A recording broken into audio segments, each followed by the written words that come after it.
राग बिलावल एको सतगुर प्रसाद। नृप कन्या के कारण एक भया भेख धारी,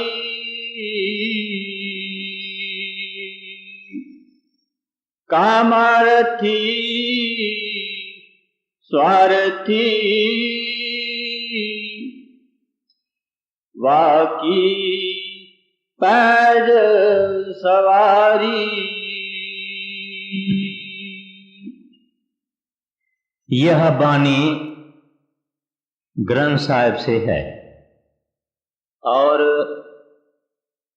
एक महात्मा हुआ है जिसको सदना कासाई कहते हैं या सदना कहते हैं, उसकी वाणी और प्रार्थना की वाणी। प्रार्थना को विनय कहते हैं, पुकार कहते हैं, अरदास कहते हैं, प्रेयर कहते हैं, मुसलमान इसको दुआ कहते हैं। ये एक ऐसी चीज है जिसके बारे में हमको विचार करना लाजमी है। जब कोई इंसान इस दुनिया के अंदर किसी तकलीफ में है, किसी आपदा में है, किसी कष्ट में, या उसको किस चीज की जरूरत है, मोहताज है, या और कोई ऐसी समस्या है या सिचुएशन है जहां वो अपने बल से, अपनी कोशिश से, अपने परिश्रम से नहीं पहुंच पाया, उसने हारा, तब उसके हृदय से एक पुकार निकलती है, एक विनय निकलती है, एक बेनती निकलती है, एक अरदास निकलती है। और वो अरदास किसको करता है? कोई गरीब नौकर है तो सेठ को करेगा, कोई बीमार है तो डॉक्टर को करेगा, कोई नौकरी करने वाला है तो अपने हाकिम को करेगा, गरीब है तो शाहूकार को करेगा। इस तरह से इस दुनिया के अंदर जो जो बड़ा है उसको छोटा अपनी तकलीफ, अपनी मोहताजी, अपनी मांग पेश रखता है। जब देखता है कि वहां भी कुछ नहीं बनता, तब उनके हृदय से, उनके अंतर से एक पुकार निकलती है। परमात्मा को निकलती है या किसी देवता को निकलती है या किसी अपने इष्ट को करता है, सर्वव्यापक परमात्मा को करता है, हरि को करता है, गोविंद को करता है कि प्रभु मेरा ये काम हो जावे, मेरी ये तकलीफ दूर हो जावे, मेरी ये बीमारी ठीक हो जावे। तो इस चीज को प्रार्थना कहा जाता है। गुरु नानक साहब जी महाराज और बाकी संतों की जितनी वाणी है उसमें एक वाणी तो है चेतावनी की, यानी हमको वो चेतावनी देते हैं कि प्यारा तेरी जिंदगी जा रही है, मौत नजदीक आ रहा है, तू कुछ कर। एक उनकी प्रार्थना ऐसी होती है जिसमें बताते हैं कि अंदर का राज क्या है। एक ऐसी उनकी वाणी होती है जिसमें हमको सावधान करते हैं। तो एक ऐसी वाणी है जो प्रार्थना की वाणी है। तो ये प्रार्थना है क्या? It is the cry of an anguished soul in the condition of distress and want to the power greater and fuller than itself, for comfort, solace. अंदर से जब एक पुकार निकलती है और अपने से बड़े को करता है, उस शक्ति को करता है, पावर को करता है, उसको प्रार्थना कहा जाता है। अब ये प्रार्थना आलमगीर है, माना सब करते हैं। कोई दुनिया में ऐसा बंदा, इंसान, मनुष्य नहीं होगा जिसने कभी प्रार्थना नहीं की होगी। सब करते हैं, और प्रार्थना करना अच्छी बात है, बुरी बात नहीं है। जब हम प्रार्थना करते हैं उस परमात्मा को, हरि को, गोविंद को, वाहगुरु अकाल पुरख को, जब हम प्रार्थना करते हैं उस वक्त कम से कम हमारे हृदय में किस हद तक एकाग्रता होती है और किस हद तक तो हम अपने आप को मोहताज समझते हैं, हेल्पलेस समझते हैं। हम समझते हैं कि हम कुछ नहीं कर पाएंगे, इस वास्ते दाता तू हमारा काम करो। और किस हद तक हमारा विश्वास भी काम करता है कि कोई ऐसी शक्ति, ऐसा पावर इस संसार में है जो दुखियों का आवाज सुनता है, जो पापियों का भी आवाज सुनता है, जो हमारा अपना है, जो हमारे कष्ट की दवा हमको दे सकता है। उस वक्त इंसान थोड़ा बहुत डिवाइन है, थोड़ा बहुत डिवाइन हो जाता है, माना ईश्वरीय उनकी भावनाएं हो जाती है।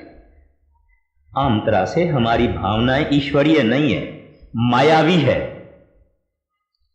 दुनिया की बात सोचता है, दुनिया की बात करता है, दुनिया के वचन बोलता है, गुण अवगुण, निंदा गिल्ला चुगली परपचार, धन कैसे इकट्ठे करना, फलाना खूबसूरत है, फलानी खूबसूरत है, ये कैसे हासिल करना, वो कैसे हासिल करना, उसका मुकाबला कैसे करना, कल ये काम है, परसों ये काम है, तरसों ये काम है। यानी हमारे हृदय में मायावी, दुनवी, संसारी, मटीरियल, स्थूल, जड़, इन चीजों का ही मन हमारा माहौल बना के, एटमॉस्फेयर बना के उसमें रहता है। यहां तक कि हमारे को जब नींद है तब सपना भी इन चीजों का है। तो जब हम उस परमात्मा के दरवाजे पर अरदास करते हैं उस वक्त हमारा कुछ थोड़े ही टाइम के लिए भावनाएं ईश्वरीय हो जाती है, डिवाइन हो जाती है। अब दूसरी बात यह है कि प्रार्थना किसको करना चाहिए और क्यों करना चाहिए।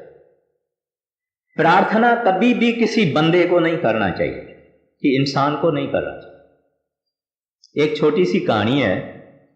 अकबर बादशाह एक दफा किसी जंगल में चला गया, रास्ता भूल के। वहां उसको बड़ी भूख भी लगी, प्यास भी लगी। एक किसान था, उसने उसको रोटी भी खिलाई और दही और छाछ भी पिलाई। अकबर बड़ा खुश हुआ और उसको कहा कि तुम्हारे को कभी कोई काम होवे तो मेरे पास आ जाना। बोले तुम्हारे पास मैं आऊं, तू राजा, मैं एक गरीब किसान, तो मैं कैसे आ सकता हूं। बोले ये मुंदरी मेरी है, रिंग है, ये देता हूं, ये दिखा के आ जा। तो अकबर के पास वो वक्त पे कोई तकलीफ थी तो चला गया। अंदर सीधा जो उसकी प्रार्थना की दुआ की रूम थी, कोठी थी, या वहां देखता है कि अकबर खुद हाथ ऐसे करते हुए उस परमात्मा को, रब को दुआ कर रहा है, यानी प्रार्थना कर रहा है, अरदास कर रहा है, और वो सुन भी रहा है। माना ये जो किसान गया वो कुछ लोग प्रार्थना मन में करते हैं, कुछ मुंह में करते हैं, कुछ आस्था करते हैं, कुछ जोर से करते हैं।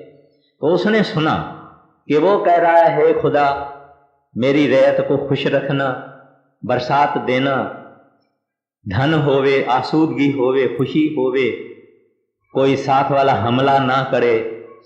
तो वो किसान ने अपने कदम वापस ले लिए, वापस चला गया। उसके दिल में ख्याल आया कि ये राजा काहे का है, ये खुद मांगता है रब से, ये खुद मांगता है। तो मंगते से मैं कौन? मंगते से क्यों मांगूं?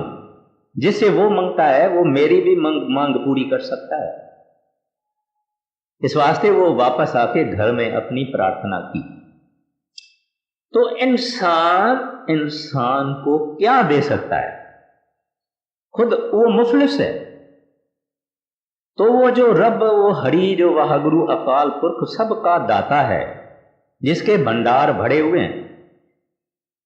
वाणी कहती है ग्रंथ साहब की, साचिया मेरिया साहिबा क्या नहीं घर तेरे, घर तो तेरे सब कुछ है, जिसनु देवे सोजन पावे।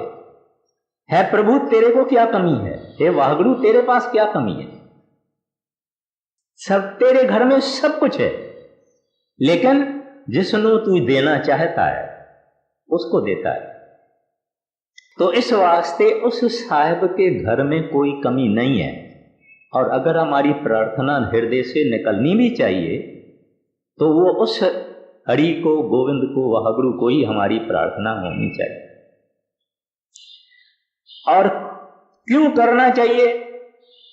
जब हमको किस चीज की लोड़ है। अगर दुनिया की लोड़ है तो प्रार्थना करनी नहीं चाहिए। लोग कहते हैं भाई हम प्रार्थनाएं तो बहुत करते हैं, लेकिन हमारी प्रार्थनाएं सुनता कौन है? अब इसमें एक राज है। परमात्मा को अगर हम सही नमूने से प्रार्थना करें, सही नमूना किसको कहते हैं? कि वो प्रार्थना हमारी दिल से निकले। It should come fourth out of our whole being, out of our heart, out of our soul। और जब हम प्रार्थना करें तब हम महव हो जाए। महव होने का क्या मतलब है? एब्सॉर्प्शन, मगनता हो, लवलीन हो जाए, इसको होश भी नहीं होवे कि क्या है। उस रब को हाजुर नाज समझे, हरि को हाजुर नाजुर समझे और उससे मांगे क्या? अगर हम दुनिया की चीजें मांगते हैं तो वो, अगर वो मुनासिब समझते हैं तो देते हैं, मगर अगर वो मुनासिब नहीं समझते हैं तो नहीं देते। वो हमको नहीं मालूम, इस वास्ते हम कहते हैं कि हमारी प्रार्थना मंजूर नहीं होती है। एक गरीब कहता है, हे मालिक सच्चा पाशाह, हमारा जमींदार बड़ा जालिम है, उसने मेरे लड़के को चाबुक से मारा है और ऐसा कुछ होवे इसकी सत्यानाश हो जाए, तो ये प्रार्थना परमात्मा नहीं मानेगा। ऐसे दुश्मनी, वैर लेना, किसी का नुकसान करना, किसी की बुराई करना, किसी का बुरा सोचना, और इस किस्म की प्रार्थना मालिक मंजूर नहीं करता है। क्योंकि मालिक हम सबका पिता है। अगर हिंदू का पिता है तो मुसलमान का भी पिता है, सिख का भी पिता है, यहूदी का भी पिता है, गरीब का भी पिता है, अमीर का भी पिता है, खूबसूरत का भी पिता है, काले का भी पिता है, गोरे का भी पिता है।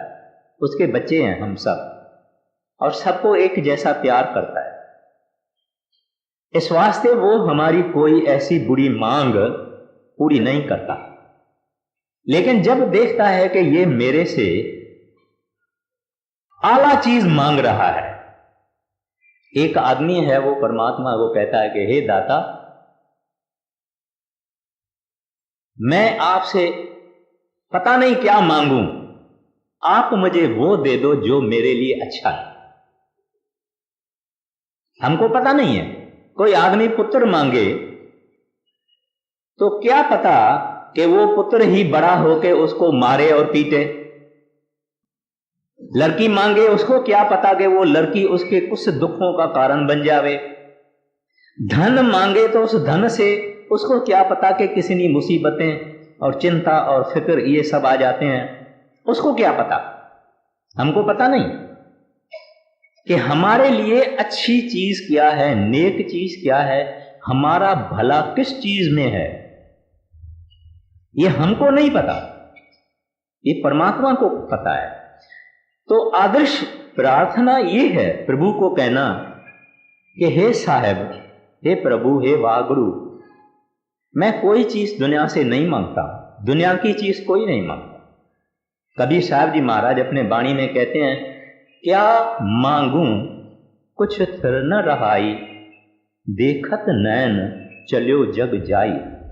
कहते हैं प्रभु मैं क्या अरदास करूं आपको, क्या पुकारूं, जब मैं अपने आंखों से देखता हूं कि दुनिया में सब चीज जा रही है, सब चीज नाशवान है, सब आदमी मरते जाते हैं, सुखी भी मरते हैं, दुखी भी मरते हैं, औलाद भी खत्म होता है, खुद ही आदमी खत्म हो जाता है। इस वास्ते मैं आपसे क्या मांगू? तो जो समझदार आदमी है, और समझदार किस सेंस में, दुनिया में अक्लमंद लोग बहुत हैं, लेकिन सच्ची अक्लमंदी जो है वो थोड़ी होती, बहुत जुज़वी होती। वो कहते हैं प्रभु मुझे नहीं मालूम मेरे लिए क्या अच्छा है। यू आर ऑल वाइज, तू सबसे सियाना है, सबसे अक्लमंद है, सब कुछ जानता है, तू आगे का भी जानता है, तू पीछे का भी जानता है, तू मौजूदा का भी जानता है। जो मेरे लिए आप ठीक समझते हैं, जिससे मैं आपको जल्दी पहुंच पाऊं, जिससे मेरे हृदय में आप सदा याद रहें, जिससे मेरे हृदय से दुनिया की बातें निकल जावे, दुनिया का शौक निकल जावे, धन का शौक निकल जावे, स्त्री का शौक, मान शान का शौक जिससे निकल जावे, प्रभु वो मुझे दे दो, मैं कुछ आपसे नहीं मांगता। ये प्रार्थना। जब हम भजन बैठते हैं, कभी कभी कहीं कहीं हम रुक जाते हैं, सुरत आगे चलती नहीं, बड़ा दर्द होता है। उस वक्त ये मन कहता है कि उठो, मगर ये प्रभु को प्रार्थना करता है कि हे सतगुरु सच्चा पातशाह, हम कमजोर, निर्बल, गुनाहों से भरे हुए भजन में बैठे हैं, आपकी दया लेके, आपका आसरा लेके, आपकी टेक लेके भजन बैठे आपके आसरे।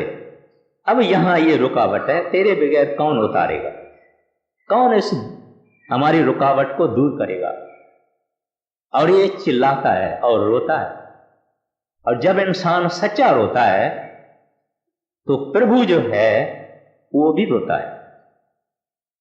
रोता है का क्या मतलब है कि उसको भी दुख होता है। और अगर वो कोई भाषा समझता है, कोई बोली समझता है, वो संस्कृत, हिंदी, फारसी, अरबी, अंग्रेजी, अमेरिकन और ये नहीं समझता, उनकी तो एक भाषा है, आंसू। जब इंसान के आंखों से आंसू आती है तब उसका तख्त हिल जाता है, वो रोना नहीं सहता है, रोना नहीं सह पाता। बड़े महाराज जी को जब चिट्ठियां लिखी जाती थी तो महाराज जी सुनते, अपने सेक्रेटरी को कहते हैं तू पढ़ो, वो पढ़ते। अगर चिट्ठी के अंदर ऐसी बात है कि संतों की दया का सागर उठ पड़ता है, माना उसमें लहरें आ जाती है, और महाराज जी उस आदमी ने जिसने लिखा है अपना दुख, चाहे स्त्री हो, चाहे पुरुष हो, चाहे गरीब हो, चाहे अमीर हो, जब उसने अपना दुख ऐसा लिखा है और वो सच्चा है और उसके दिल से निकला है, तो संतों के हृदय में दया आ जाती है। वो पहले ही दया के सागर हैं और वो दया का दरिया वो छोले मारता है, लहरें मारता है। और महाराज जी क्या करते, 1 मिनट ऐसे करते, कहते हैं उसको लिखो, सब ठीक हो जाएगा, मालिक बड़े मेहरबान है, दयालु है, सब ठीक हो जाएगा बेटी, कोई फिक्र नहीं कर। और चिट्ठी जाएगी, मगर चिट्ठी से पहले वहां दया पहुंच जाती, चिट्ठी तो पोस्टमैन कभी 8 दिन 5 दिन 4 दिन को पहुंचती है ना, मगर दया उस वक्त पहुंच जाए। टेलेक्स वेलेक्स का काम नहीं है, क्योंकि उनकी दया, संतों की जो चाल है वो हम नहीं समझ सकते। तो अगर हमारी अरदास और हमारी बेनती और हमारी प्रार्थना होवे तो वाहगुरु के पास इस वास्ते ही होवे कि दाता जल्दी करो, हम तुम्हारे पास जल्दी कैसे पहुंचे, दुनिया हम कैसे भूलें और आपको हम याद कैसे करें। लेकिन कभी कभी हमको दुनिया में भी तकलीफें आ जाती है, दुनिया के भी कई कष्ट आ जाते हैं, दुनिया के बहुत प्रॉब्लम्स आ जाते हैं, फिर भजन भी नहीं बनता है। तभी भी हम किसको पुकारेंगे, किसको पुकारेंगे? तो भी हमको उसके दरवाजे पे ही जाना चाहिए और किसी के नहीं। जिस सेवक को गुरु ने नाम बख्शा है वो अगर पुकारे तो अपने सतगुरु को पुकारे, और सतगुरु कहीं बाहर नहीं, वो अंदर है, और वो हमारे दुनिया के काम भी कर देता है। लेकिन ये देखता है कि इस काम करने से इसका भला भी होगा, कुछ दुनियावी भी भला होगा, कुछ दीन का भी भला होगा, तो आशा पूरी करता है, नहीं तो नहीं पूरी करता है। कहता है इसको ये दुख थोड़ा होवे, क्योंकि दुख में आदमी पकता है। कैसे पकता है? जैसे हम दाल या खाना पीना पकाते हैं ना, अगर नहीं पकता है तो हम कहते हैं कच्चा है। तो दुख इंसान को पकाता है। इस वास्ते गुरु नानक साहब जी महाराज कहते हैं दुख दारू सुख रोग भया। दुख क्यों दारू है? क्योंकि दुख में आदमी परमात्मा को याद करता है, वाहगुरु को याद करता है, और वो याद हृदय में अगर आ जाए। सुखी आदमी क्या याद करेगा? सुखी आदमी तो अपने ऐश में, खाने में, पीने में, भोगों में मस्त रहता है, भूल चुक से भी नहीं याद करेगा परमात्मा को। लेकिन जब दुख आ जाता है तब याद करता है।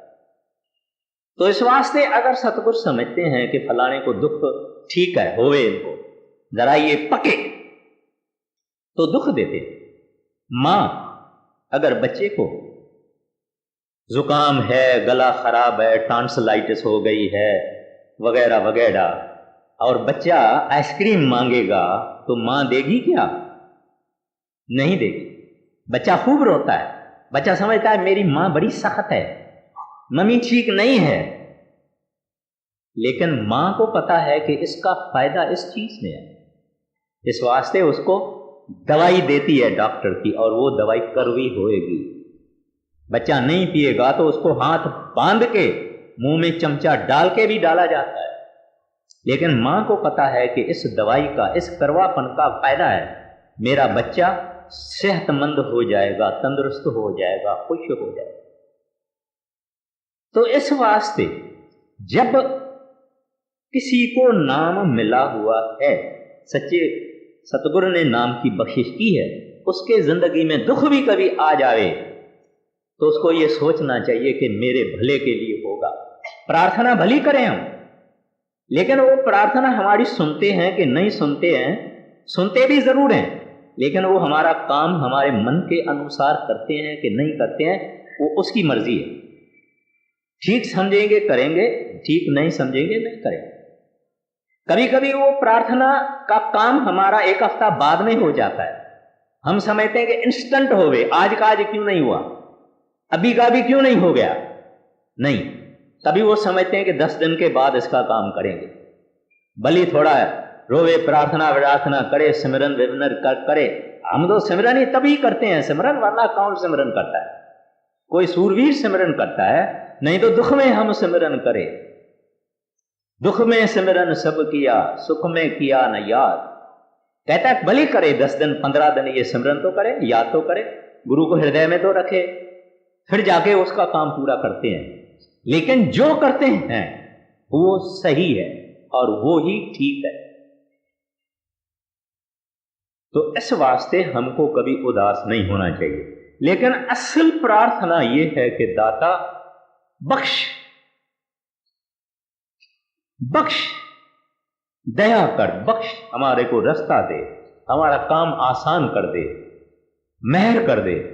ये असल प्रार्थना। तो प्रार्थना के कुछ किस्म होते हैं।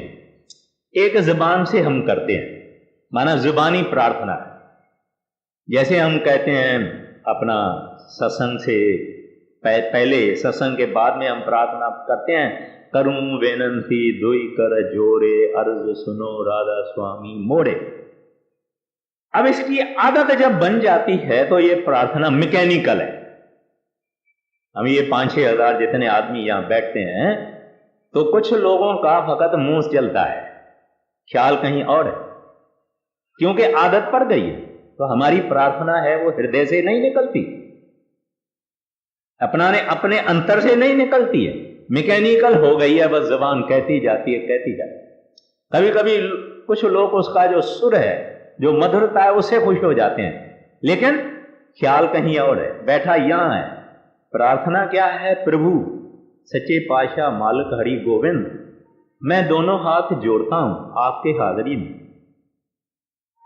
वो फीलिंग से और भावना से उसकी हाजिरी महसूस करके कि मालिक है, हर जगह मौजूद है और सुन रहे हैं, वो भावना से और इंटेंस फीलिंग से हम प्रार्थना कर नहीं पाते हैं।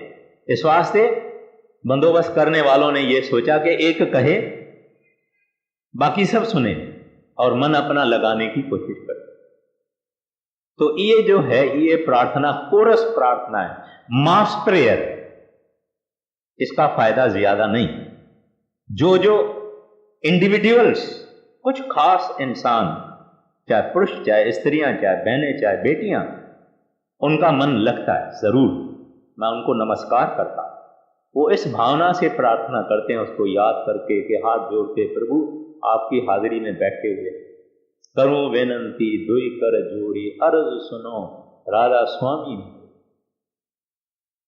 वो फीलिंग से करना। पहली चीज ये है कि भावना और फीलिंग। जब हम मुंह से, जुबान से कहते हैं, तब मुंह चलता है, ख्याल कहीं और चला जाता है, इसका फायदा बहुत कम है। दूसरी है खामोशी में हम प्रार्थना करते हैं, एकाग्रता से, और उस खामोशी में हम गुनाह भी अपने कह देते हैं। प्रभु पापी हूं, प्रभु चोर हूं, प्रभु नमक हराम हूं। आप खाना देते हैं, इतना अच्छा खाना देते हैं, पीना देते हैं, सब कुछ करते हैं, लेकिन मैं नमक हराम हूं, मैं आपका शुक्र अदाई नहीं करता। मेरे गुनाह बख्शना, जैसा भी हूं, तेरा बच्चा हूं, तेरा बालक हूं, accept me my lord as I है। मेरे करतूत काले हैं, गुनाह है, आंखें मेरी गुनहगार है, काने मेरे गुनहगार हैं, हाथ मेरे गुनहगार हैं, मेरे पास कुछ नहीं आपको अर्पण करने के लिए, मेरे पास बुराइयों के सिवा और कुछ है नहीं। ये प्रार्थना खामोशी में होती है, ये प्रार्थना शांति में होती है, ये प्रार्थना साइलेंस में होती है। तो ये प्रार्थना जो है, ये प्रार्थना फायदा करती है, सुनी भी जाती है, और हमारा मालिक के साथ एक किस्म का कम्युनिकेशन हो जाता है।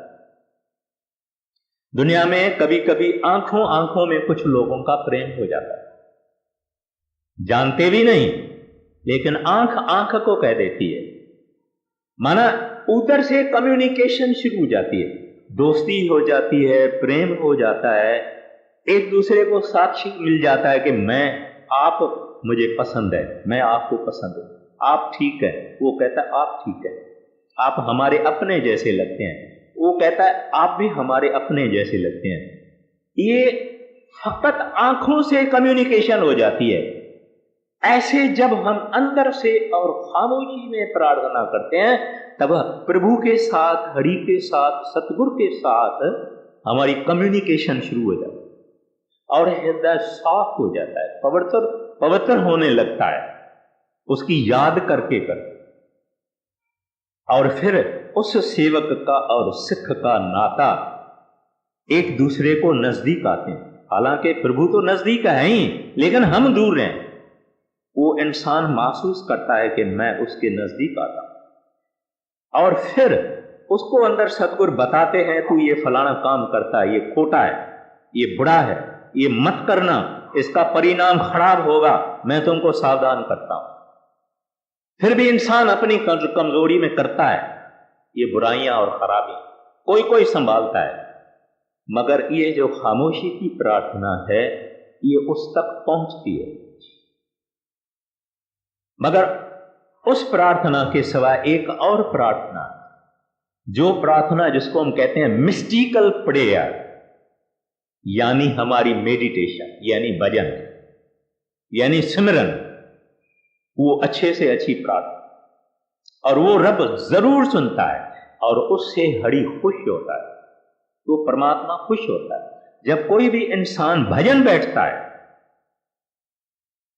तब मालिक खुश होता है। बाबा जी महाराज ने परमारथी पत्रों में लिखा है, 5 मिनट के लिए भी जब एक सत्संगी सिमरन भजन करके शब्द को सुनता है तो सचखंड के अंदर उसकी हाजिरी लग जाती है। आप समझो बेल बजा, यहां से बटन दबाया, वहां बेल बजा, इलेक्ट्रिक का बेल होता है ना, हम इधर से लगाते हैं तो रसोई घर से नौकर को आवाज आती है कि भाई सेठ बोलता है कि आओ। ऐसे यहां जब इंसान शब्द में बैठता है, शब्द को सुनता है, उस सच्चे नाम को सुनना कोशिश करता है, कोई फिक्र नहीं, दूर से आवाज आती होवे तो कोई फिक्र नहीं है, मगर बैठा तो है ना उस साहिब के हाजिरी में। आप अगर किसी नौकर को कहो कि तू इधर खड़ा रहो, कोई काम ही ऐसा है, आप उसको कहोगे तू यहां खड़ा रहो, उसकी तो वेजेस हो गई ना ड्यू। आप चाहे उसे घमेला उठवाओ, आप चाहे उसे जारू करवाओ, आप चाहे उसको कहोगे यहां तू खड़ा रहो, उसने तो अपनी ड्यूटी की ना, उसने तो हुक्म माना ना, उसको भी उसका कॉम्पेंसेशन मिलेगा, मजदूरी मिलेगी। तो जो इंसान भजन में बैठता है, चाहे मन लगे चाहे ना लगे, उसको भी मजदूरी मिलेगी। चाहे जो ज्यादा चढ़ेगा ऊपर, उसकी मजदूरी ज्यादा होती है, लेकिन मजदूरी मिलेगी, बेगार नहीं जाएगा। तो वो मिस्टिकल प्रेयर या मेडिटेशन है, उसमें जब ये बैठता है उससे रब सबसे ज्यादा राजी होता है। रब कहता है इस दुनिया वालों में जो करोड़ों अनंत हैं, इनमें देखो कुछ है मेरा प्यारा जो मेरी याद में बैठा हुआ है। कोई तो है, करोड़ों करोड़ों करोड़ों जीव हैं, भजन करने वाले कितने, हरि को, हरि के याद के लिए बैठने वाले कितने। तो हरि खुश होता है, रीझता है। गुरु का खुश होना है भारी, सतपुरुष निज कृपा धारी। तो अगर उनको खुश करना है, मालिक को खुश करना है, तो उसकी याद करो। और अगर हम उनको प्यार करते हैं तो उसके हृदय में हमारे लिए प्यार पहले ही है, क्योंकि वो पिता है। हम खोए हुए बच्चे हैं, हम खोई हुई औलाद है। एक भटक जावे, कोई बच्चा भटक जावे, माना खो जावे, तो बाप निकलता है उसको तलाश करने के, क्योंकि आखिर मेरी औलाद है, मेरे से पैदा हुआ है, ये मेरा अपना है। इस वास्ते बाप उसकी तलाश में निकलता है। इस वास्ते गुरु अर्जन साहिब जी महाराज वाणी में कहते हैं, जिन तुम भेजे तिन्ह बुलाए, सुख सहज सेती घर आए जियो। जिन्होंने तुमको भेजा है वो खुद आता है, तलाश भी वो करता है। तो जब ये भजन में बैठता है, मेडिटेशन में बैठता है, अभ्यास में बैठता है, साधना में बैठता है, उस वक्त सतगुरु खुश होता है, हरि खुश होता है। अच्छा, फिर प्रार्थना के फल क्या होते हैं? जब हम प्रार्थना करते हैं तो उसके फल क्या होते हैं? पहला फल ये लेता है कि हमको अपने अवगुणों का पता लगता है, एक बात। दूसरी बात, क्योंकि हमारे अंदर सफाई होने लगती है। आप महाराज जी से कोई भी सवाल पूछो, किताबें पढ़ो, क्वेश्चन आंसर पढ़ो या लेटर्स पढ़ो, तो महाराज जी से लोग पूछते हैं हजूर इसका क्या बोलते हैं? मेडिटेशन। हजूर इस बात का क्या करें? बोलेंगे मेडिटेशन। इसका क्या करें? बोलेंगे भजन करो। इसका लोग कहते हैं क्या है, हर बात में खाली भजन भजन करते हैं। भजन ही तो सब कुछ है, भजन ही से सब कुछ होता है। भजन से ये इंसान गंदे बंदे से खुदा बनता है। ये भजन ही है जिनको जो मालिक को प्यारा लगता है। तो इस वास्ते इस भजन से हमारे अंदर निर्मलता आती है, सफाई आती है। फिर वो काम जो हम बुरे बुरे काम करते थे बगैर किसी डर से, उस काम का विचार करने से भी हम डर जाते हैं, क्योंकि अंदर शुद्धता आ गई, निर्मलता आ गई, पाकीज़गी आ गई, सफाई आ गई। जब सफाई आ जाती है तब हम समझने लगते हैं कि दुनिया फानी है, दुनिया कूड़ है, वक्त जा रहा है, दिन जा रहे हैं, घंटे जा रहे हैं, अरे कुछ करो, अरे कुछ करो। ये हमारी शुद्धता से, सफाई से होता है। और दूसरा, इसको ये अवेयरनेस आती है कि मैं हेल्पलेस हूं, अरे मैं तो बेचारा हूं, अरे मैं तो कुछ भी नहीं हूं, अरे मैं तो कुछ कर ही नहीं सकता हूं। इस दुनिया के आम आदमी तो बोलता है मैं करता हूं, ये मैंने किया है, ये कारखाना मैंने खोला है, ये किताब मैंने लिखा है, ये काम मैं करता हूं। मैं के सिवाय कुछ है ही नहीं।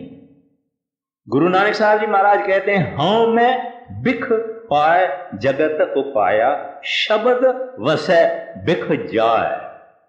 कहते हैं हाँ मैं रूपी जहर डाल के इस दुनिया को बनाया गया। इस वास्ते वो लंगड़ा भी होएगा ना, जिसको बांह नहीं होगी और टांगे नहीं होगी, वो भी बोलेगा मैं, ये नहीं है, ये नहीं है, ये तो मेरे में गुण है कि नहीं। ये मैं चली जाती, ये भजन करने से जाती। तभी ये कहता है मैं तो कुछ भी नहीं, मैं तो बेचारा हूं प्रभु, मैं तो अवगुणों की खान हूं। जेते सागर नीर भरे हैं, तेते अवगुण हमारे। दुनियादार थोड़ी कहता है कि मैं अवगुण से बड़ा हुआ हूं, वो तो कहता है मैं बड़ा गुणवान हूं, टैलेंटेड हूं। इसको अपनी इम्परफेक्शननेस, हेल्पलेसनेस, उसकी अवेयरनेस आती है कि मैं कुछ भी हूं, मैं तो एक खाकी बंदा हूं, मैं तो एक मुट्ठी हूं मट्टी की। ये इंसान महसूस करता है जब ये भजन करता है, सिमरन करता है। फिर इसके अंदर आजिज़ी आ जाती है, नम्रता आ जाती है, इनकिसारी आ जाती है, ह्यूमिलिटी आ जाती है, हलीम हो जाता है। भजन से होता है। और अलावा उसके वो क्या है, गुनाह अपना बोलने से वो डरता नहीं। हम आम तरह से अपने गुनाह छुपा के रखना चाहते हैं, अपने गुण खूब बताते हैं, मैं ऐसा हूं, मैं ऐसा हूं। कोई वीर सूरवीर निकलेगा जो बोलेगा कि भाई मैं तो बड़ा कामी हूं, भाई मेरे को तो काम बहुत सताता, भाई मैं तो बड़ा लोभी हूं, मैं तो माया के रंग में रंगा हुआ, मेरे अंदर ये बुरी आदत है, मेरे अंदर ये खराबी है।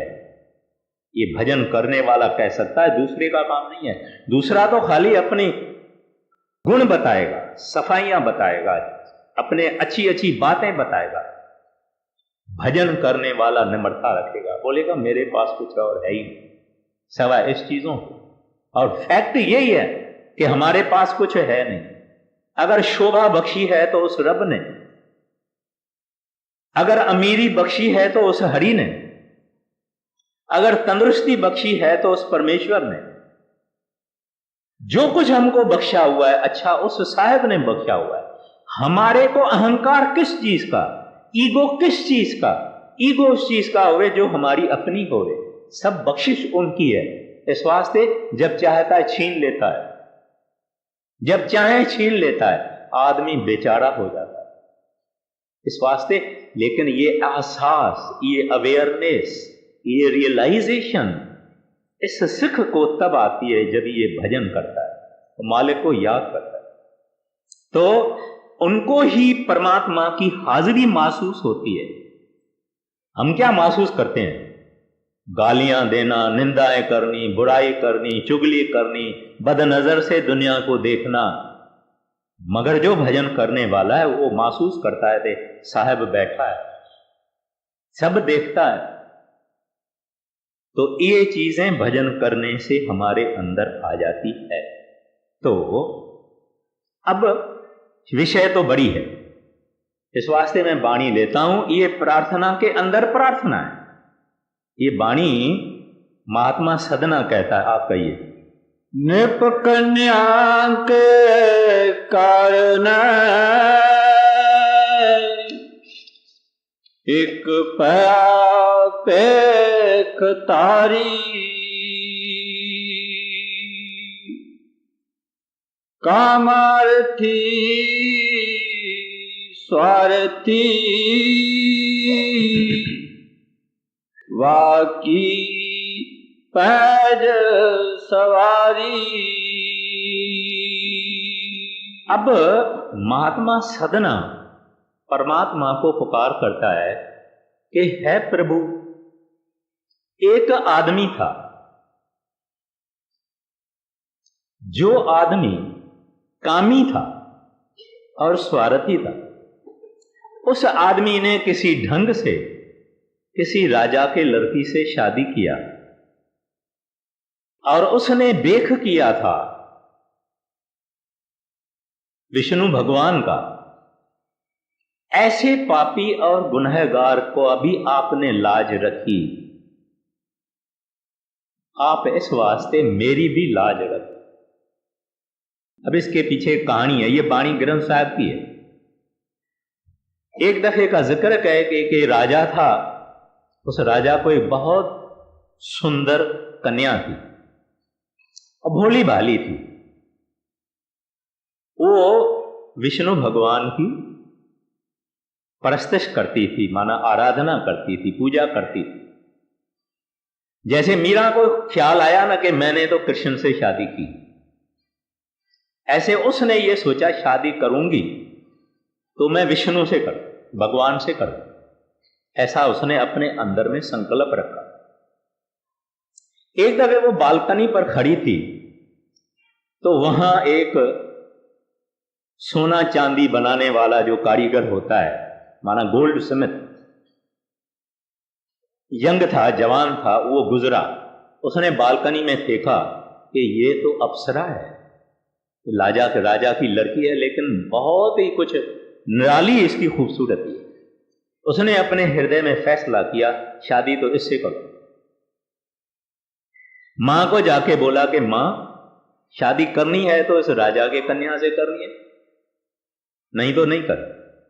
मां उसको बोलती है, कहां तू एक मामूली कामगार और कहां राजा की कन्या, तू कैसे उसे शादी करेगा?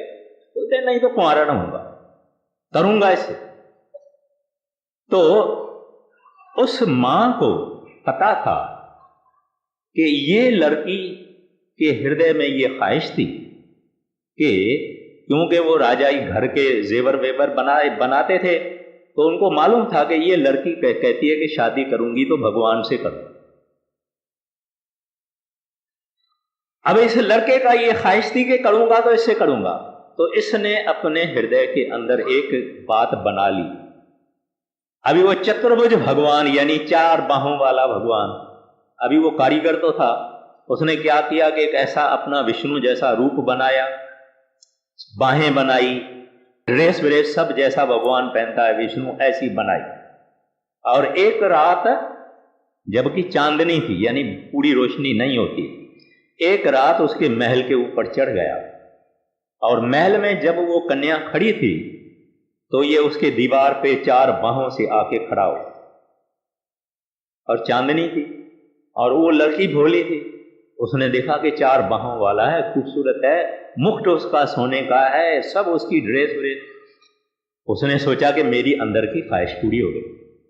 उसने आके दंडवत की। वो उसको कहता है, कन्या तुमने हर वक्त हृदय में मेरे को याद किया है, इस वास्ते मैं आया हूं और तुम्हारा हमारा मिलाप हो जाएगा, और इसके बाद मैं आज तुमको चतुर्भुज होके दिखाता हूं, यानी 4 बाहों वाला होते दिखाता हूं। उसके बाद में मैं तुमको रवाजी इंसान की तरह से ही रहूंगा, मगर मैं हूं भगवान विष्णु। लड़की गई, पिता को बताया और उनकी शादी वादी हो गई। अब वो राजा कहने लगा कि मेरा जवाई भगवान है खुद, तो ऐश में गुजारने लगा। वैसे फौजें वौजें जितनी थी उनके तरफ उसकी कोई तवज्जो नहीं। तो साथ वाला कोई राजा था, उसने देखा कि इनकी फौज भी कमजोर हो गई है, ये बड़ा अयाशी हो गया है राजा, और अपनी फौज लेके उसके ऊपर हमला करने को आया। राजा को बताया गया कि ये उनकी फौजें आ रही है। राजा कहता है मेरे को क्या फिक्र है, मेरा जवाई खुद भगवान है, इनकी फौजें मुझे क्या करेगी। आखिर में इस शहर के दीवार तक उसकी फौजें आ गई, सोल्जर आ गए। कहते हैं महाराज आंखें खोलनी चाहिए, होशियार होना चाहिए। कहते हैं जाओ मेरी लड़की को कहो। तो वो अपने पति भगवान को बोलेगी, अब फिक्र करने की कोई जरूरत नहीं। वो भागे लड़की के पास, लड़की गई अपने शौहर के पास, पति के पास, उसको कहने लगे महाराज इस तरह से हमला हो रहा है, हम नाश हो जाएंगे और आप दया करो। उन्होंने कहा तू कोई फिक्र ना कर, सब ठीक हो जाएगा। और आप एक कमरे के अंदर चला गया, तो कमरा बंद कर दिया, अंदर रूम बंद कर दिया, और उसने उस वक्त परमात्मा को प्रार्थना की कि है प्रभु मैं हूं गुनहगार, मैंने बड़ा छल कपट किया है इस कन्या से जो कि बहुत बहुत पवित्र है और भोली है। मैंने तेरा नाम रखवाया, मैंने तेरी ड्रेस पहनी, मैं चतुर्भुज बना और तुम्हारे से कोई बात छुपी हुई नहीं है। अब आप सहायता करो, मेरे को अपना तो कोई फिक्र है नहीं, लेकिन जब कुछ भी नहीं होगा, ये राजा हार जाएगा, मैं गिरफ्तार होऊंगा, वो मेरी औरत को ले जाएंगे, उस वक्त सारी दुनिया का विश्वास तेरे से निकल जाएगा कि भगवान झूठा, भगवान कमजोर, इसका कोई भरोसा विश्वास करना ही नहीं चाहिए। प्रभु मेरे लिए नहीं, तू अपनी लाज रख, मेरी बात सुन, मैं तो एक नाचीज हूं, तू दया कर, तू कृपा कर कि ये मेरी वाणी सुन ले। और उसने बड़ी ऐसी ही यानी आंसू बहाते बहाते बहाते भगवान का भी तख्त हिल गया। और कुछ ऐसा हुआ, मैं कहानी में ज्यादा नहीं जाऊंगा, कुछ ऐसा ही बना कि उस बादशाह को होश आ गई कि मैं तो बगैर किसी कारण के अपने पड़ोसी राजा के ऊपर मैंने हमला किया है, इसका कोई फायदा नहीं, फिजूल खूनरेजी होगी, हजारे हजारे आदमी मेरे मरेंगे, हजारे आदमी इसके मरेंगे, और इस वास्ते चलो वापस, इससे दोस्ती कायम रखनी है। और हमला अटक गया। विष्णु ने लेकिन उसको प्रार्थना में जब आवाज दी कि मैं तुम्हारा काम करूंगा, इससे एक प्रण लिया था कि इसके बाद तू मेरे भजन में ही मशगूल रहेगा और सब काम छोड़ दे। खैर, अब यहां महात्मा सदना परमात्मा को कहता है कि है प्रभु, नरप कन्या राजा की कन्या के कारण, जो कि एक बेखदारी था भगवान का, छल कपट से जो इसने काम किया था, कामारथी जिसकी काम की वासना थी, क्योंकि वो लड़की सुंदर, स्वारथी अपने मतलब से इसने तेरा स्वांग बनाया, तेरा सांग धारा, वाकी पैज सवारी, कहते हैं आपने उसकी भी लाज रखी प्रभु, मेरे मुझ गरीब की लाज रखो, मुझ गरीब का तू हाल देखो और सुनो और कृपा करो और मेरी लाज रखो। अब कामार्थी स्वार्थी वाकी पैज सवारी, ताव गुण कहा जगत गुरा, जो कर्म ना नास।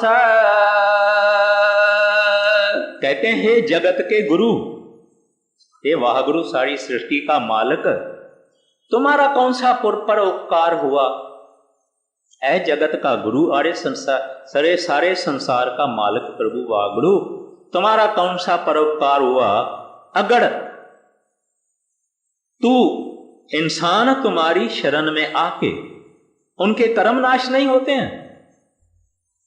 तू कैसा जगत का गुरु है, तू कैसा जगत का पिता है कि जो आदमी तुम्हारी शरण लेता है उसके पिछले जन्मों के पाप गुनाह नाश नहीं होते, कर्म नाश नहीं होते हैं। तो आप किस फायदे, आपका क्या फायदा है? आपका उपकार कौन सा है? आपकी मेहरबानी कौन सी है? हाँ जी, आगे। अवगुण कहा जगत गुरा, जो कर्म नासा, सिंह शरण कत जाइया, जो जम्बुक ग्रासा। फरमाते हैं एक इंसान जब शेर की शरण लेता है, कहते हैं सिंह शरण कत जाइए, कहते हैं जाने का फायदा क्या? अगर शेर की शरण कोई लेवे तो एक उसको गिदड़ी, जैकॉल जिसको कहते हैं, गीदड़ जानवरों में बड़ा कमजोर और डरपोक जानवर होता है, उसको गिदड़ कहते हैं। आदमी भी अगर डरपोक होता है कहते हैं वो गिदड़ है, गिदड़ है इसको। कहते हैं एक शेर की शरण में जाने का फायदा क्या? अगर उस शेर के होते हुए एक गिदड़ खाने को आवे, यानी परमात्मा को एक किस्म की वो ललकार करता है, उसको जगाता है। कहते हैं तू शेर है, तुमसे बड़ा और कौन, तुमसे बलवान और कौन, तुमसे समर्थ और कौन? हमने तेरी शेर ली है, ये काल, ये मन जो कि गीदड़ है, फिर भी ये हमको खाता है, हमारे से बुराइयां कराता है, हमारे से ये सब जितने पाप और गुनाह हम कर रहे हैं, कहते हैं ये गीदड़ करवाता है। जिसको हम काल कहें, मन कहें, नेगेटिव पावर कहें, शैतान कहें, इब्लीस कहें, शैतान कहें। कहते हैं तू समर्थ, शेरों का शेर, साहिबों का साहिब, शहनशाह, उनकी हमने शरण ली है और हमको ये गीदड़ जो है वो परेशान और हैरान कर रहा है। कहता है तुम्हारा शेर होने का फायदा क्या? देखिए ये जो भगवान के भक्त होते हैं ना, संत होते हैं, ये कभी कभी बड़ा लाड करते हैं, परमात्मा से लाड करते हैं, ये लाड है महात्मा का। आगे। सिंह शरण कत जाइया, जो जम्बुक ग्रासा, एक बूंद जल कारने, चात्रिक दुख पावे, प्राण गए सागर मिले, पुन काम न आवे। कहते हैं चात्रक पंछी हमेशा मालिक को प्रार्थना करता है कि दाता बरसात बरसाओ, क्योंकि वो दरिया का पानी नहीं पीता है, कुएं का पानी नहीं पीता है, समुद्र का पानी नहीं पीता है, तालाब का पानी नहीं पीता, फकत बरसात का पानी पीता है। इस वास्ते पिया पिया पिया पिया पिया करता रहता है। तो कहते हैं एक बूंद जल कारने, कहते हैं वो एक बूंद अगर पीता है 12 महीना खत्म, फिर उसको प्यास नहीं। कहते हैं एक बूंद जल कारने, चात्रक दुख पाले। कहते हैं इज वेलिंग, पुकार करता है, तुमको प्रार्थना करता है कि दाता पानी बरसाओ, पानी बरसाओ, पानी बरसाओ। कहते हैं अगर वो आपको प्रार्थना करते करते करते मर जावे, उसके बाद आप इतनी बरसात करो कि सारी दुनिया पानी से डूब जावे, कहता है उसका फायदा क्या? जब जिंदा है, जब पुकारता है, जब प्यासा है, तब बरसात करो ना। जब वो मर जाएगा फिर आप ज्यादा बरसात करेंगे, सागर बन जाएगा, उसका क्या फायदा? यानी महात्मा का ये कहना है कि हे प्रभु, हमको आपकी जरूरत, दया की जरूरत हमको अब है, मर जाएंगे उसके बाद दया करेंगे, उसका फायदा क्या? यानी उसको एक ललकार है, उनको एक पुकार है कि हमको वक्त, टाइमली हेल्प चाहिए, वक्त पर हेल्प चाहिए। हाँ, एक बूंद जल करने चात्रिक दुख पावे, प्राण गए सागर में पुन कामना आवे, प्राण जो थाके थिर नहीं कैसे बिरमाओ। कहते हैं प्रभु अब मेरी आखिरत आ गई है, जिंदगी की आखिरत आ गई है, ये चोला पुराना हो गया है। प्राण जो था के थिर नहीं, कहते हैं और भरोसा नहीं जिंदगी का, पता नहीं कल क्या होगा, परसों क्या होगा, एक मिनट का कोई भरोसा नहीं है। प्राण जो था के थिर नहीं कैसे बरहाऊं, कह मैं अपने को संतोष कैसे दूं, मैं अपने को धीरज कैसे दूं, मैं अपने को कंफर्ट कैसे दूं, अगर आप मेरे को वक्त पर हेल्प नहीं करेंगे। बुढ़ापा आ गया है, सांस सांस जा रहा है, जिंदगी खत्म होने में लगी है, कब आप दया करोगे, वो नाम का प्रकाश हो जावे, अंदर पर्दा खुल जावे, आपका प्रेम और भक्ति हासिल हो जावे। कहते हैं ये कब करो, एक अभ्यासी है, अभ्यासी की ये पुकार, ये जो एक नमूना है कि अभ्यासी किस किस्म की पुकार करता है, भक्त किस किस्म की परमात्मा को पुकार करता है। दुनिया की बात नहीं मांगता है, दुनिया का सामान नहीं मांगता है, संसार का सामान नहीं मांगता है, वो बोलता है मेरे ऊपर दया करो तो मेरा काम बने, पर्दा खुले और प्रभु आपका दीदार हो जाए। इस वास्ते कहते हैं प्राण जो था कै थिर नहीं, जिसका कोई भरोसा नहीं। अभी चोला ये थक गया, अभी हम किनारे पे बैठा है, बिस्तरा गोल है, कैसे बढ़ाऊं अपने को, कैसे संतोष दूं कि अब आप दया करोगे करोगे, करते करते करते मेरी जिंदगी की ये हालत बन गई। कहते हैं वो आगे, प्राण जो थका थिर नहीं कैसे बिरमाओ, बूढ़ बुए नौका मिले कहो कहा चढ़ाओ। अब कहते हैं एक आदमी जब मरने लगे उस वास्ते उसके बाद में आप किश्ती भेजेंगे, उसका क्या फायदा, मैं तो डूब रहा हूं, अभी मैं चाहता हूं कि आप मुझे किश्ती भेजो, नाव भेजो, बोट भेजो, कुछ भेजो तो मैं बच जाऊं। जब मैं डूब जाऊंगा उसके बाद आप किश्ती भेजेंगे, उसका क्या फायदा है।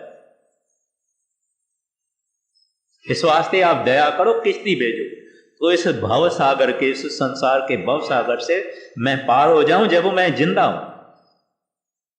यानी संत मत की खूबी ये है कि संत मत ये नहीं कहता है कि मरने के बाद मुक्ति मिले, मरने के बाद पता नहीं क्या होगा, किसको मालूम है, और ये तो एक प्रॉमिस है, ये तो एक वायदा है। सच्ची चीज तो ये है कि अब भी जब जीते, डाई वाइल लिविंग, नानक ऐसा जोग कमाइए,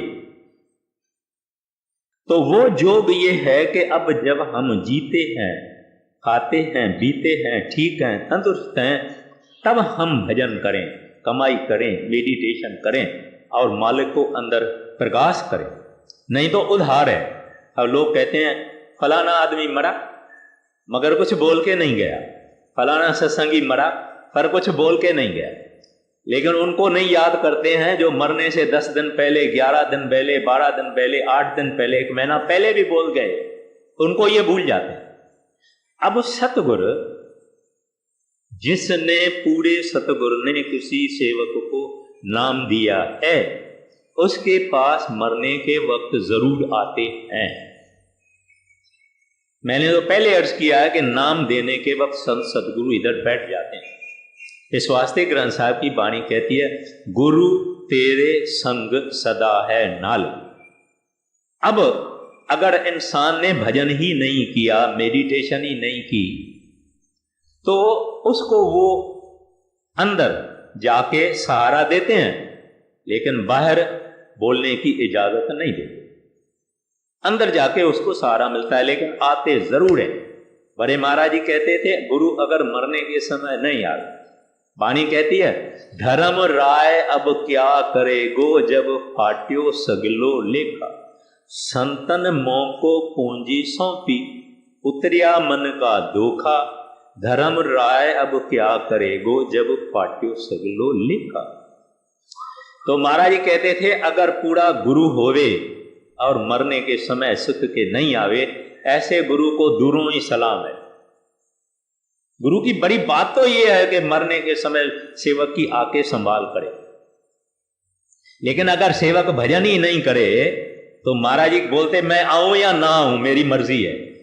फिर सब लोग उदास हो जाते थे, सब लोग दुखी हो जाते थे। ये महाराज जी क्या कहते हैं? कहते हैं मैं आऊं या ना आऊं, जो भजन नहीं करते हैं उनके पास मैं आऊं या ना आऊं मेरी मर्जी है। फिर सब लोग को जब दुखी देते थे, देखते थे, कहते थे जरूर आएगा सतगुरु। अगर सतगुरु पूरा होवे, सिख के मौत के वक्त ना आवे, उसको दूरों सलाम कर दे। आते हैं क्योंकि दयालु, उनको मालूम है कि हमारे जैसे कमजोर आदमी, पापी और पतित और गुनहगार आदमी, उनको सब हमारी मालूम है। जैसे माँ बाप को मालूम है कि इस बच्चे में क्या ताकत है, इस बच्चे में क्या ताकत है, इसके गुण क्या है, इसके गुण क्या है, असेसमेंट करके बैठता है माँ बाप। इस तरह से वो असेसमेंट करके बैठा हुआ है कि ये भजन करने वाले कौन है। तो आके और काल के मुख से बचा लेते। हमने कई देखे, हमारे यहाँ के प्रेसिडेंट साहब थे राय साहब गुलवंत राय, उन्होंने 7 दिन पहले बताया। और कई बातें हैं, अपना टाइम नहीं है तो ऐसे कई हमने सुना है और पर्सनल तजुर्बा है कि वो आते हैं। इस वास्ते इस बात की कोई घबराने की जरूरत नहीं है, लेकिन ऐसा समझ के भजन भी बंद नहीं करना चाहिए। भजन जरूर करना चाहिए, नहीं तो उधार है। हाँ आएंगे कि नहीं आएंगे, ये मन में सवाल आता है। ये जो अविश्वास है, ये जो कमजोरी है, ये जो शक है, इसका इस वास्ते ये है कि हम भजन करते नहीं। लेकिन शक रखने की कोई जरूरत नहीं है। इस वास्ते ही बैठते हैं कि उसी वक्त आ जाते हैं और हर वक्त नजरदारी भी करते हैं। लेकिन ये विषय मैं कभी और लेंगा। इस वास्ते पूरा भरोसा रखना चाहिए कि वो आएंगे, लेकिन उनको जो हमने वायदा दिया है कि भजन करेंगे, वो हमारा पार्ट ऑफ द एग्रीमेंट है। और हमको भजन करके खुद देखना चाहिए कि जो संत कहते हैं ये सच्चे या नहीं। जब आदमी भजन में बैठे, अगर वो ऐसा समझे कि मेरा शरीर सारा सुन्न हो गया, इधर आ गया हूं, बराबर है, महाराज जी ऐसा ही करते हैं। फिर इधर आ गया हूं, फिर इधर आ गया हूं, बराबर ऐसे ही कहते हैं। फिर इधर आ गया हूं, कहेगा बराबर। तो इसका विश्वास हो जाता है। फिर अंदर लाइट के झलक आ जावे, प्रकाश आ जावे, कहेगा भाई बात सच है, बाकी आगे भी सच ही होगा। तो ये तजुर्बा खुद करके देखना चाहिए। महाराज जी कहते हैं मैंने आपको कुछ भी नहीं दिया है, सब कुछ आपके अंदर परमात्मा ने रखा है। मैं आपको रास्ता बताता हूं प्यारा, अपने घर बैठ के तुम इसको हासिल करो और तजुर्बा करो। तो इस वास्ते उनका तो प्रॉमिस पूरा ही होगा, लेकिन हमारा भी कोई ड्यूटी है, हमारा भी कोई फर्ज बनता है कि हम उसको याद करें और सिमरन और भजन करें। तो ये कहते हैं बूढ़ मुए नौका मिली कह काहे को चटाओ। कहते हैं अगर डूब जाएंगे उस वक्त आप नौका भेजेंगे, आप बोट भेजेंगे, आप किश्ती भेजेंगे। वो किश्ती किस काम की जब मैं डूब गया? ये एक रूह की पुकार है कि प्रभु जल्दी करो, दरवाजा खोलो, दीदार करा दो। ये एक पुकार। हाँ जी आगे। बूढ़ मुए नौका मिले कहो काहे चढ़ाओ, मैं नहीं कछु हो नहीं किछ आना मोय मोरा। कहते हैं प्रभु मैं कुछ नहीं। देखिए मैंने अर्ज किया जो भजन करने वाले हैं वो क्या समझते हैं, मैं नहीं कुछ हूं नहीं, ना मैं कुछ हूं ना मेरा कुछ है, कुछ आहे न मोड़ा, ना मेरे पास कुछ है। ये तीन चीजें, न मैं कुछ हूं न कुछ मेरा है न मेरे पास कुछ है। ये अपने को खाक समझता है, जीरो समझता है, और ये जीरो ही वाला सब कुछ होता है। जब ये जीरो पे पहुंच गया, मेरे बजाय इसने तेरा तेरा करना शुरू किया, मैं के बजाय तू करना शुरू किया। अभी गुरु नानक साहब जी महाराज रब रूप थे, वह गुरु रूप थे, उसकी बड़ाई दुनिया वालों को भी मालूम नहीं, भजन वालों को मालूम है कि गुरु नानक साहब कौन थे। खुद हरि थे, ईश्वर रूप थे। वो जब मोदी खाने में नौकरी करते थे और एक ग्राहक आया, उसको आटा देना था, एक एक धड़ी थी, तराजू थी, तो एक एक देने लगे, 1 2 3 4 5 6 7 8 9 10 11 12 13। उन्होंने 13 कहा, 14 कहा ही नहीं, वो 13 13 13 13 13, क्योंकि वो रब रूप हो गए। उसकी भजन किया, उसकी बंदगी की, उसकी सेवा की, सब कुछ किया, उसके रूप हो गए, मालिक रूप हो गए। वो इस वास्ते कहता है मेरा मुझ में कुछ नहीं, जो कुछ है सो तुझ, तेरा तुझको सौंपते क्या लागत है मुझे। तो हमारे अंदर क्या है, मेरा मेरा मेरा मेरा तेरा। और भजन करने के बाद ये वो करता है तेरा तेरा तेरा, प्रभु तेरा, सब कुछ तेरा, मैं भी तेरा, जो मेरे पास है वो भी तेरा, मेरे पास कुछ नहीं, मैं कुछ नहीं, मेरा कुछ नहीं। ये कह के आखिर में देखिए क्या कहते हैं, मैं नहीं कुछ हो नहीं, किछ आहे ना मोरा। अवसर लज्जा रख ले ओ, सदना जन तोरा। बोलते मेरा प्रभु तुम्हारे ऊपर कोई हक नहीं, मैंने कोई चंगा काम किया नहीं, मैंने कोई भला काम किया नहीं, मैंने कोई नेक काम किया नहीं, इस वास्ते मेरा हक नहीं। हक तो उसका होता है जिसने तेरी बंदगी की हो, तेरी आराधना की हो, जिसने तेरी पूजा की हो। मैं तो सारी उम्र माया की पूजा की है, माया की आराधना की है, माया मांगी है, इस वास्ते मेरा आपके ऊपर कोई हक नहीं। लेकिन क्योंकि आप दया के सागर हैं, मैं आपको जितना बड़ा आप हैं, जितना तेरा नाम है, इतनी भीख भी मांगता कि मेरा गुनाह बख्श ले, मेरी लाज रखो। कहते हैं अवसर लज्जा राख ले ओ, सदना जन तोरा। Accept me O lord as I am, जैसा भी हूं, आखिर तेरा बच्चा ही। मेरे गुनाहों को नहीं देखना, तुम अपनी बड़ाई देखना, अपना नाम देखना। तुमको कहते हैं सद बख्शंद सदा मेहरवाना, ए बख्शंद ए मेहरबान, मेरे को बख्श। आखिर में नाई पाशाही की प्रार्थना है जो हम सबसे लगती है, क्या है, बल छुट गयो बंधन पड़े, कुछ न हो तो उपाय। प्रभु बल नहीं, कमजोरी हो गई, बल छुट गए बंधन पड़े, बंधन दुनिया के बहुत हैं, कुछ न हो तो उपाय। कहते हैं कोई उपाय मेरे हाथ में है नहीं, कह नानक अब ओट हड़, गज यूं होए सहाय। कहते हैं हरि तेरी ओट है, तेरा आसरा है, तेरी टेक है। जैसे गज सहाय हो गया था, जैसे हाथी को एक मगर आके लगा था, उस वक्त हाथी एक कमल का फूल दरिया से लेने को गया था परमात्मा के आगे, भगवान के आगे अरदास रखने के लिए। जब हाथी पानी में अंदर गया, उस वक्त एक मगर आया, क्रोकोडाइल जिसको कहते हैं। उस वक्त मगर ने हाथी के पांव में पकड़ा था। उस वक्त की बात है, यानी ऐसा मिसाल देते हैं, कहे नानक अब ओट हर, गज यूं होत सहाय। जैसे हाथी को आप सहायता की थी और उस मगर से बचाया था, ऐसे प्रभु हम इस दुनिया के माया रूपी मगर से बचाओ और हमारी सहायता करो।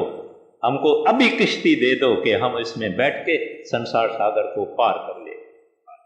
अवसर लज्जा राख ले हो, सदना जन तोरा। राधा।